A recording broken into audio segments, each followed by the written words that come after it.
Hello and welcome to Tipsy Tolstoy, Russian literature for the inebriated.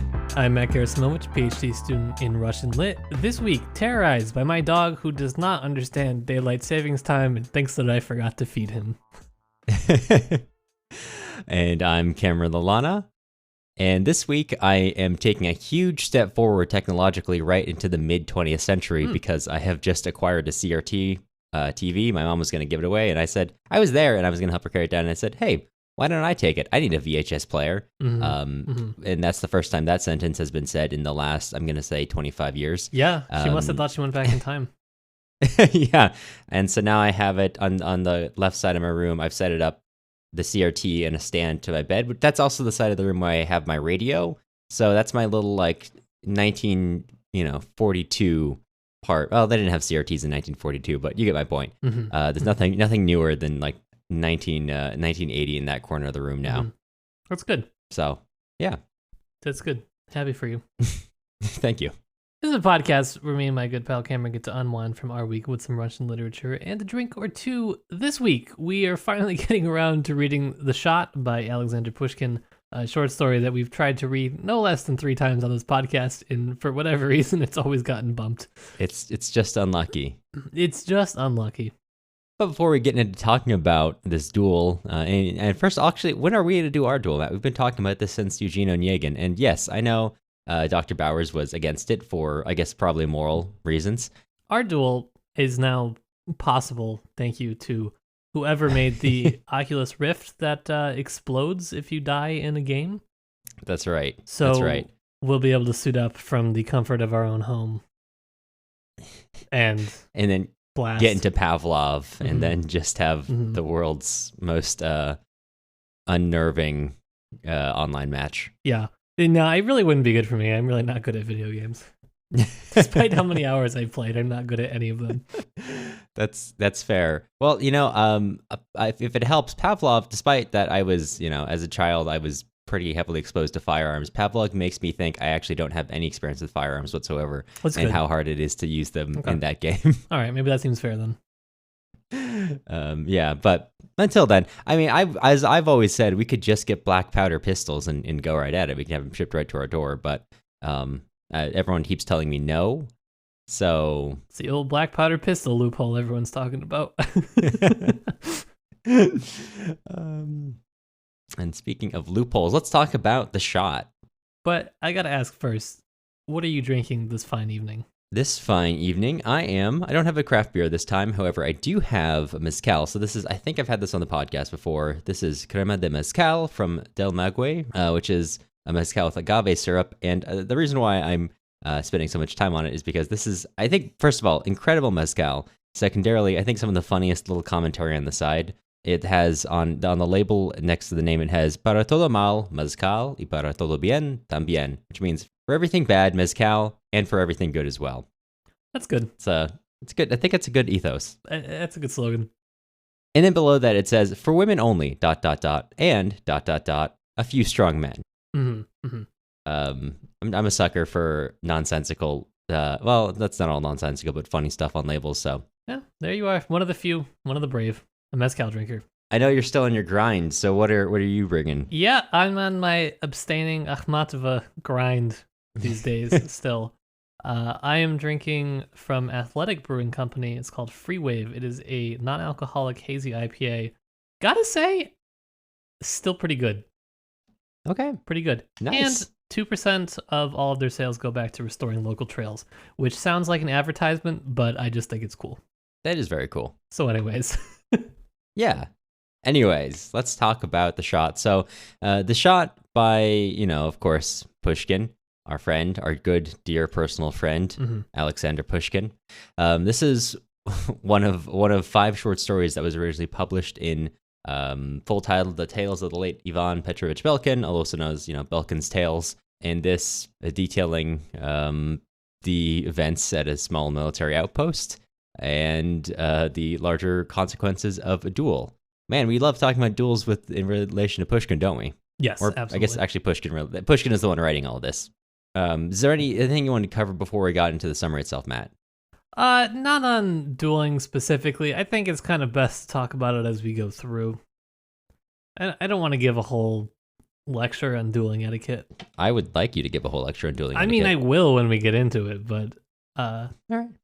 up front, I'll just preface on the importance of the duel as a ritual in the 19th century, and we'll see how that unfolds as we go through it. Sounds like a plan. So we join our narrator in the shot as it begins to describe to us the town that he's in. So he's part of a military unit, and they're stationed in the town of N-, as is the habit in older Imperial Russian literature. You'll see a lot of names censored. That's before Russian came up with the ability to name cities. Yeah, it was really hard. You could actually only name 32 cities at a time before they started repeating things. Yeah, it was a very challenging time.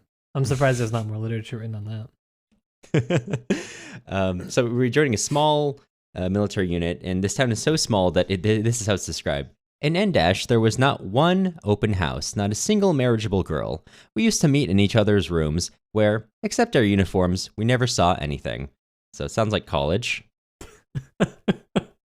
Well, I mean, actually, never mind. I was going to go into demographics of where I went to college, but that's off the topic.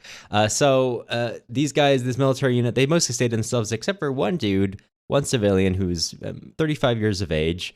So therefore, of course, because these are all young soldiers, they looked upon him as a, quote, old fellow. And he has a great amount of experience. He's very taciturn. And everyone, they just kind of look up to him, respect him. And he hosts dinner parties, which they come to. There's not much to say about him that he mostly keeps to himself. And he's a pretty simple guy, but he gives them a lot of champagne. So, naturally they're going to come over. The most important thing to note about him is that his principal amusement was, as the narrator notes, shooting with a pistol. In fact, the walls of his room were riddled with bullets and were as full of holes as a honeycomb. A rich collection of pistols was the only luxury in the humble cottage where he lived. That sounds like the makings of a really mentally stable person.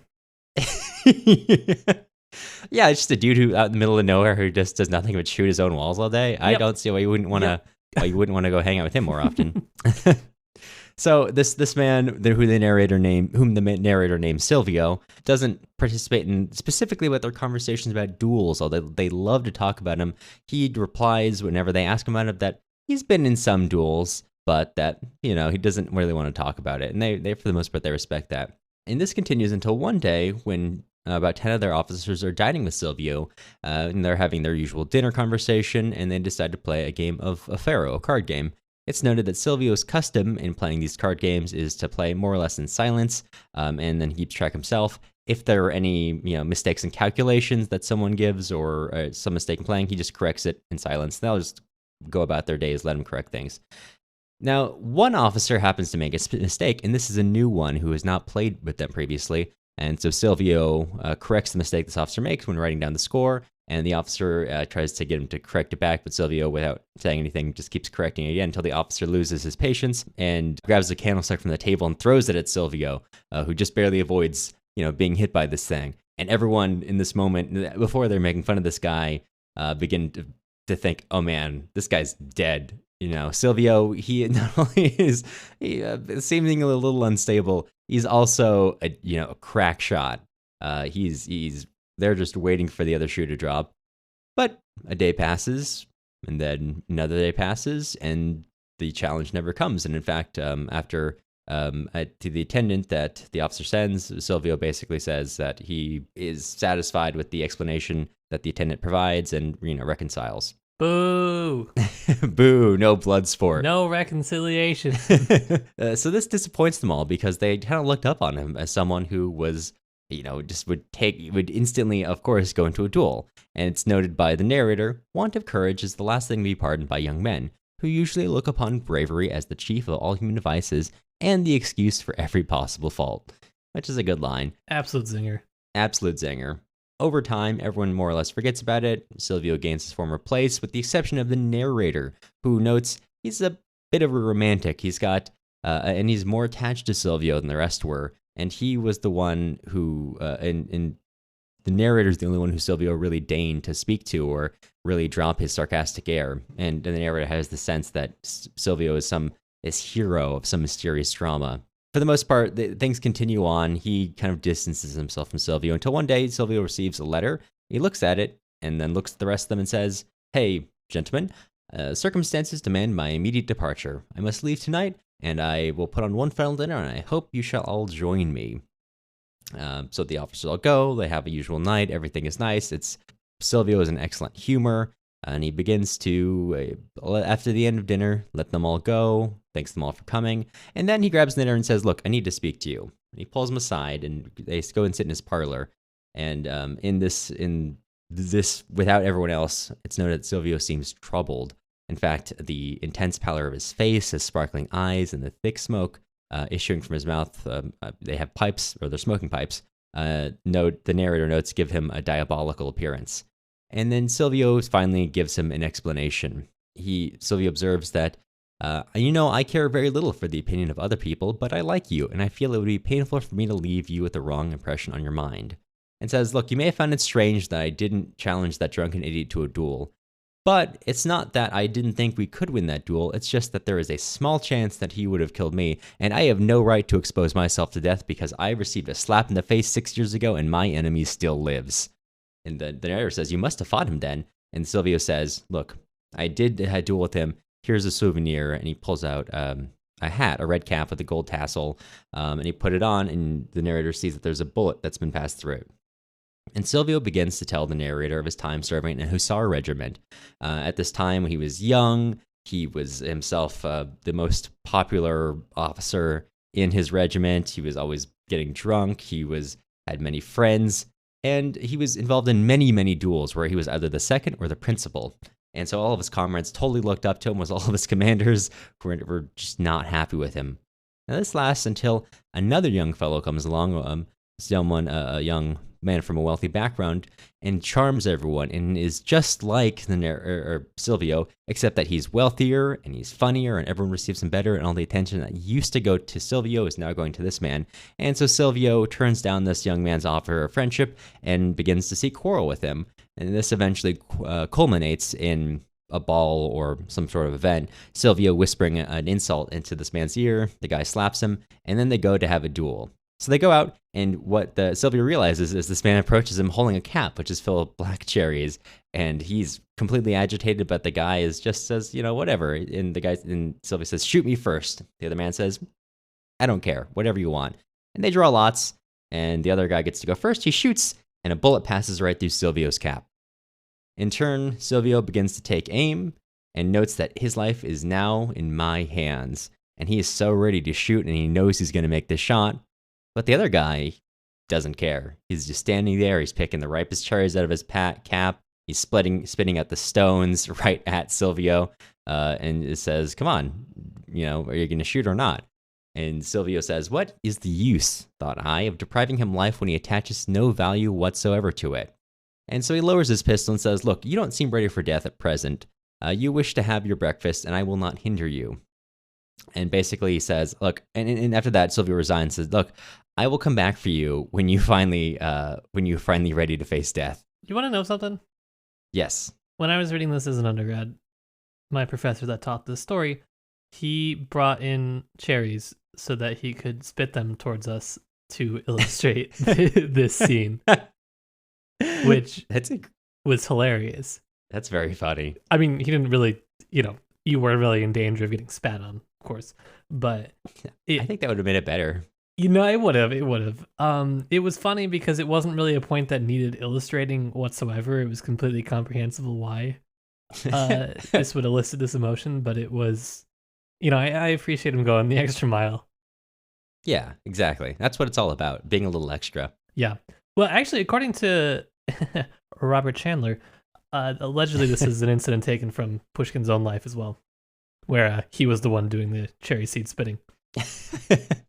So that's Gans. Yeah, it's a humble brag within his own work of literature. I think all of his own work of literature is a little bit of a long-term humble brag. That's mostly what literature is, I think. All right, you got me there. What do I know? So we rejoin the story in its modern day, and Silvio takes up the letter and says, look, you can guess what this letter is about. In Moscow, this young man is now getting married, and I'm going to see if he faces death with as much indifference as he did on the eve of that duel. And they say their goodbyes, and he goes to Moscow. For our unnamed narrator, several years passes, and circumstance compels him to settle in a poor village where he just oversees agricultural pursuits there. And it's lonely here. He avoids drinking because he's afraid that he's going to become a drunkard from, quote, mere chagrin. That is to say, the saddest kind of drunkard, of which I had seen many examples in our district. So he takes his dinner late and he goes to bed early so he can spend as little time in solitude as possible. In fact, he does have a couple neighbors, but he just hates being in their presence because their conversation consists mostly of hiccups and sighs. So solitude is preferable to that society. Sometime after being here, it's announced that a Countess B is returning to her estate out here. She had visited the estate only once in the first year of her married life, and she remained there no longer than a month. But now she's coming back for some time with her husband to spend the summer. And so the arrival of a rich neighbor is really important. I mean, it's something that happens. It's maybe one of the few things that actually is happening, so everyone's talking about it. And of course, our narrator has to go and introduce himself. So he goes over once they arrive and waits. And despite his background, he is now in a large house full of luxury, and he begins to feel intimidated. And he's walking around as he waits for them, looking at all their nice things, the books, the busts, marble mantelpieces. And the Count and the Countess enter, and they begin to talk. And for the most part, the narrator is really shy until finally they see a picture that there are 2 bullet holes in. And he looks to them, and they're pretty close together. So he tells the Count, "Oh, that's a good shot." And he says he and the Count enter a conversation about shooting and their own skill at it. And part of this conversation, our narrator brags about this one guy he used to know who was the best shot he ever knew. He was so good that he could shoot a fly on a wall. And the Count says, "Really? What was his name?" And he says, "Well, Silvio, Your Excellency." And the Count says, "Silvio? You know Silvio?" "Of course I do," says the narrator, "and I knew him very well. And in fact, related to this good shot, let me tell you about the strange incident that he once recalled in his life." And that leads into a conversation of talking about the incident in which Silvio is, now out to revenge himself among this officer from his own regiment. And the Count reveals, "Look, yes, I know that story. That man is me. I'm the man he set out to kill." Our narrator is shocked, and says, "Really, I did not know. Could you really be the person?" And the Countess says, "Please don't talk about this. Look, let's not speak about that event again." The Count says, "No, look, let me tell him. I insulted his friend. It's only right that he should know how Silvio revenged himself." So he tells the story starting 5 years ago in the first month of their honeymoon in this very village. One evening, the Countess goes out on horseback, and the Count returns alone for other business. And he was told that there's a man waiting for him to study. And he goes in and sees an older guy with a long beard he doesn't recognize, and he approaches him trying to greet him. And the man says, "You do not recognize me, Count," said he in a quivering voice. And at this point, he realizes it's Silvio. And Silvio says, "Yes, exactly, it's me. There's a shot due to me, and I've come to discharge my pistol. Are you ready?" And he pulls out a gun.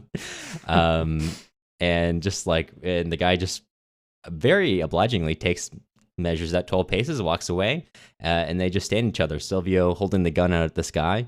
And then finally Silvio says, "Look, I came here for a duel. It seems that this is not a duel, me standing here pointing this gun at you, but rather a murder. I'm not accustomed to aiming it on our men. Let us, start again." So they, just like before, load their guns, cast pull lots, and once again, the Count, always the lucky one, pulls the first shot.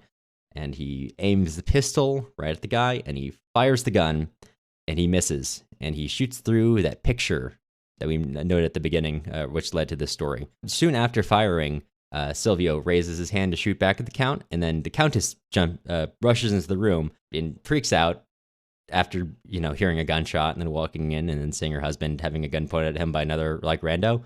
You'd see why someone might freak out in that situation. Sure. Yeah, right, exactly. And the Count rushes to calm her and says, "Look, it's just a joke. Look, you're so frightened. Don't worry about it. Go get some water. I'll introduce you to my friend." And the Countess, for obvious reasons, doubts him, says, "Really, turns to the guy and says, 'My husband's speaking the truth? Is this truth? Is it all a joke?' And Silvio says, 'He is always joking, Countess. Once he gave me a slap in the face as a joke, and on another he sent a bullet through my cap as a joke, and just now when he fired at me and missed me, it was all a joke. And now I feel inclined for a joke, and with those words he raises his pistol to take aim, and Masha cries out and throws herself in front of the man. And the Count, still very apparently obsessed with the image, says, Masha, get up. Are you not ashamed? And then he keeps treating Silvio like the guy's telling a joke. He says, you, sir, will you cease to make fun of a poor woman, a fire or not? And Silvio says, I will not. I am satisfied. I have seen you. I have seen your confusion. I have seen your alarm. I forced you to fire at me, and that is sufficient. You will remember me, and I leave you to your conscience. And with that, he leaves and disappears. And he is gone before anyone's able to recover themselves. And that's the end of the story. The Count is silent. It's noted by the narrator at the very end. That's how he learned of the story, whose beginning had once made such a deep impression on me. The hero of it I never saw again. It is said that Silvio commanded a detachment of hederists during the revolt under Alexander Ypsilanti, and that he was killed at the Battle of Scolana. The shot. So, do you know why he dies this way? I don't know why he dies this way. Please elaborate. I have a tad bit of light to shed on this situation. Please. And that has to do with Pelkin's tales and Pushkin more generally, because we know that Pushkin's a pretty funny guy, all things considered. And he really builds his stories on satire. That's a pretty central element for a lot of what he's doing. And this might not be particularly satirical to a modern day audience because, well, it's old and not the world in which we're living. But Silvio himself is essentially modeled on the Byronic hero. So, this is important because he dies at the end fighting in the Greek Independence War. And this is also where Byron dies. So this is how it's wink, wink, hint, hint that he's modeled like this.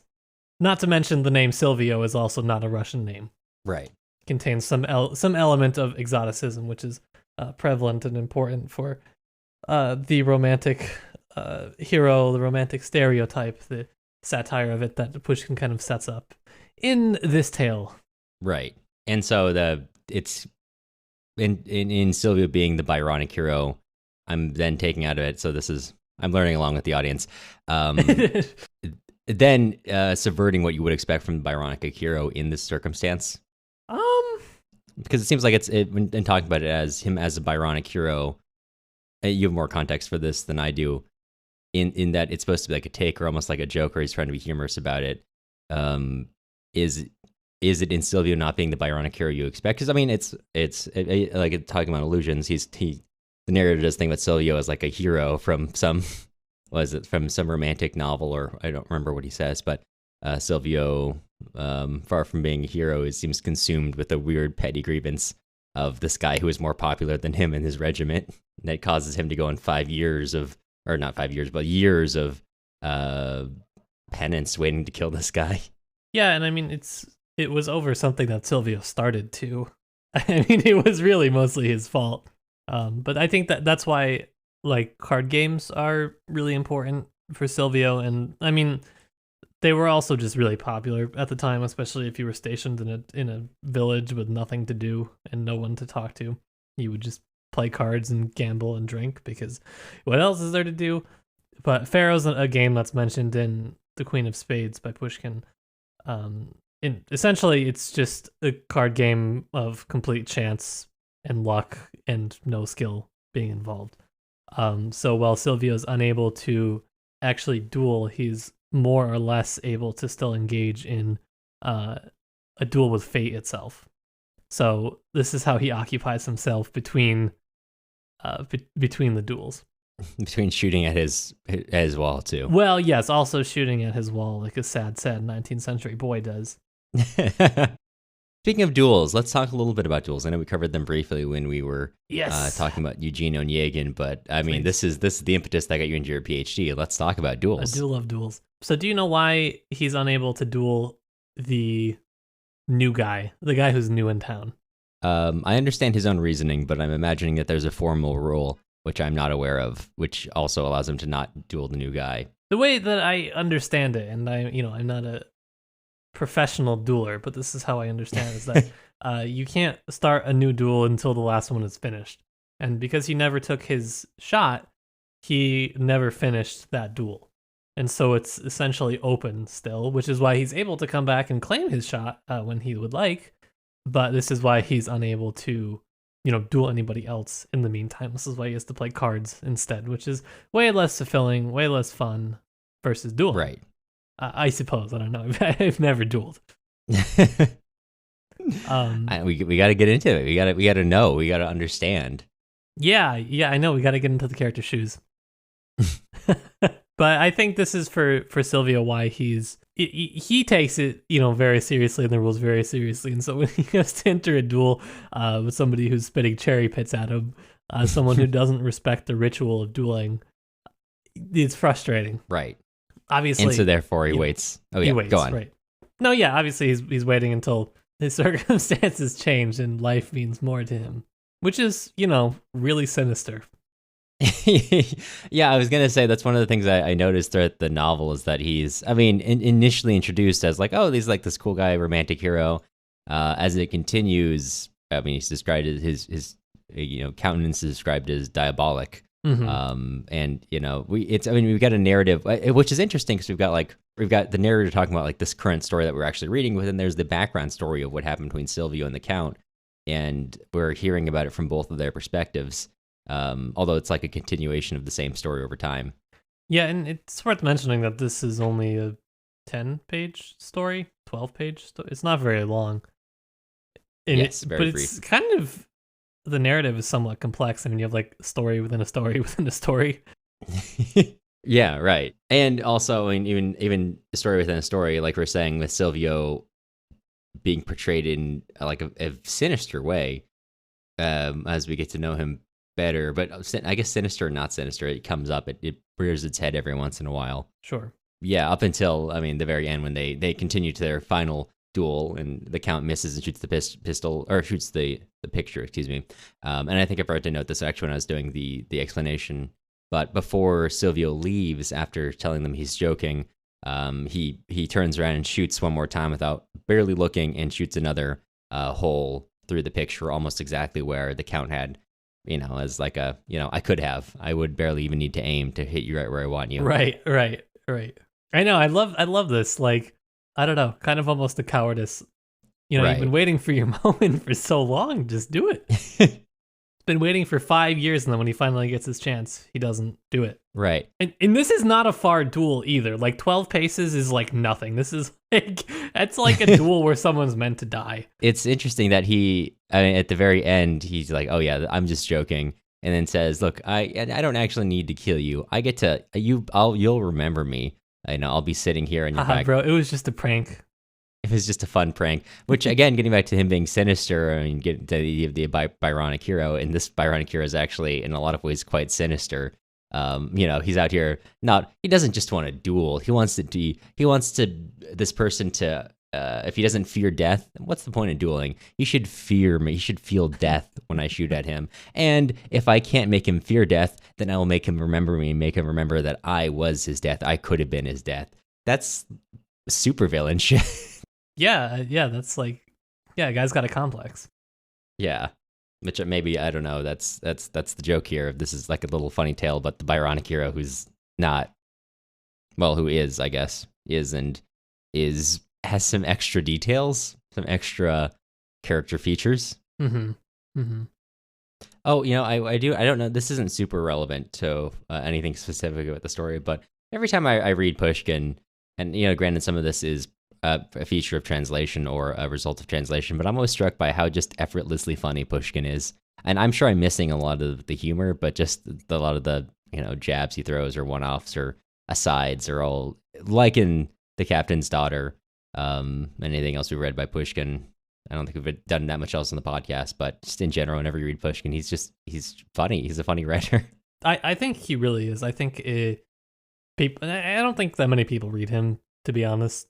Is part of the problem. Like, everyone knows he's there, but people don't really read him, mostly because people don't really read poetry as much as they did, and that's a shame for its own reasons. But then nobody ever pays attention to like his short fiction, which is absolutely hilarious. I think deserves more attention, is all I'll say. Yeah, absolutely. Because it's just, I mean, it's funny, and like his aside, like going back to his little aside, which is right after Sylvia refuses to duel the drunk officer, and the narrator notes, of course, this isn't actually Pushkin, but the narrator notes, want of courage is the last thing to be pardoned by young men, who usually look upon bravery as the chief of all human virtues and the excuse for every possible fault. Yeah. Just that analysis is just simultaneously funny and an interesting.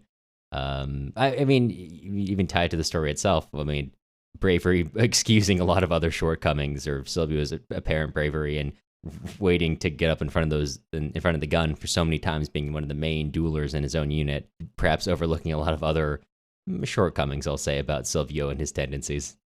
Well, it kind of also, it's not so much a digression, but it builds on sort of what we saw in Eugene Onegin, where the world is built by digression. And the world here isn't necessarily built on that as a device, but it is used as a device to kind of give that spice of life, if you will, to the action that's going on. The really acute observations of individuals and different societal features, and the duel in general, which was kind of hush-hush because it wasn't legal to be dueling. It was for some period of time, or it wasn't ever legal maybe, but it was encouraged at some point. Not so much at other points. No one was really cracking down on duels, let's say. Right, yeah. This was how you settle disputes as a nobleman, which, hey, hey, you got to do it. You just, if someone lays down that insult, what else can you do besides what shoot else them? can you do? What other outcomes could there possibly be? Well, honestly, at this point in the 19th century in Russia, there really was no other option. Yeah. You would be seen as such a coward if you didn't duel, which is why everybody loses respect for Silvio when he doesn't duel this guy. Yeah. You got anything else in the shop? No, that's about all I had. It's a short one, but it's fun. It's a short one. It's fun. It's a funny tale. A little bit of context. Matt, before we wrap up, I got a question for you. Mm-hmm. I mean, we forgot to answer this one last time, and it doesn't entirely apply to you, but on a scale of 1 to Yeltsin, where are you? Drinking a non-alcoholic beer that is certified contains less than 0.5% alcohol. Right. I am hovering at around a 0. Mm-hmm. Okay, yeah, that makes sense. But intellectual capacity-wise, 100. So that's good. Is 100 intellectual drunkenness, or? No, my capacity for intellectual reasoning is still solid because I'm at a 0. Oh, yes. You got it. It's like when I took that IQ test and I scored a perfect 100. Yes. Yes, yeah. It's exactly like that. Well, I am about, this is more of a sipping mezcal than not a shooting one, so I'm on maybe a 3. I had to do a lot of articulation for the actual storytelling, so fairly low, but in a good place to be having fun talking about the shot. Don't mix alcohol and firearms, so only just a little bit of drinking for this episode. That's good, though. Yeah, exactly. Well, Matt, I also have to ask you, and the people have been waiting for this one, what are we going to be, not really reading next episode, what are we doing next episode? Next episode, which will probably come out the last Friday of November, so probably skip next week and come out on the 25th, if I had to guess, just based on how our timing is lining up for this. We'll finally be able to do our interview with Robert Chandler, which we have been hoping to do, but I've been very bad at scheduling because I've been busy. Lots been going on. A lot has been going on, but hopefully we'll be able to nail this down and get out a good interview. I at least already have stuff prepped for it. I know. I just need to be better at scheduling. Yeah, no, we're ready. I've got questions. I've been reading The People Immortal, Grossman's first novel about World War II, and I have a lot of questions for Chandler as I go through this, since The People Immortal was actually just published this year, so a lot of fairly recent things that I'm going to be probing him about. Yeah, I don't think it's going to be a terribly long interview, but I think it'll be a good one. It'll be one I'm really looking forward to. I'm very excited for it. Me too. Before we let you go, we want to extend a sincere thank you to all of our current patrons. We've got Jeff, Madeline, Ann, Janice, Daniel, Darren, Daniel, Jack, Paige, Jesse, Lou, Irini, Brandon, Allison, Cole, Elise, Mysterious Donor Dude, Joanne, Yitza, Alex, Stephanie, Julie, Eli, Caitlin, Brett, Isaac, Austin, Zachary, Pack Rob, Maya, Amanda, Blake, Shannon, Jay, Elizabeth, and Jacob. Podcasting isn't free in grad school. It continues to not pay me very well, so if you're interested in joining with our current patrons to keep the show running, take a look at our Patreon at patreon.com/tipsytolstoy. The music used in this episode was Soviet March by Toasted Tomatoes. You can find more of their stuff on toastedtomatoes.bandcamp.com and on YouTube under the same username. If you're looking for other places to find us, you can also follow us on on Instagram at Tipsy Tolstoy Podcast, on Twitter at Tipsy Tolstoy, or you can join our email list on our website, tipsytolstoy.com. You'll hear from us again soon.